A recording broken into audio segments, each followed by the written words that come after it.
Bölgə TV xəbər verir ki, son illərdə Ekologiya və Təbii Sərvətlər Nazirliyi tərəfindən paytaxtda və bölgələrdə yaşıllıqların salınması, yeni meşə zolaqlarının yaradılması və təbiətin qorunması istiqamətində mühüm işlər görülür. Bu addımlar ekoloji tarazlığın bərpası və ətraf mühitin sağlamlaşdırılması üçün vacib hesab olunur.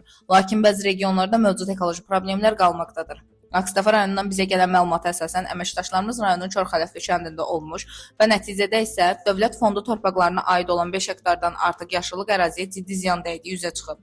Ərazidə xammal götürmək üçün daxil olan qum-çınqıl karxanası yaşıllıqları icazəsiz şəkildə məhv edir.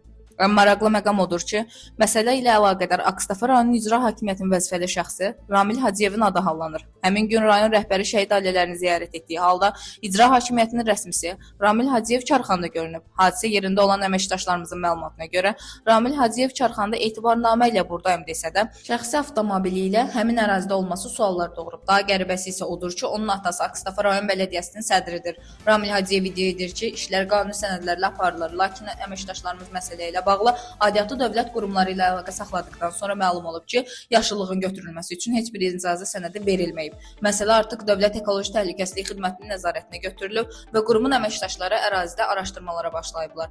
Biz inanırıq ki, bu qanunsuzluğa hüquqi qiymət veriləcək və yaşıllıqların kütləvi məhvinə səbəb olan şəxslər cəzalandırılacaq.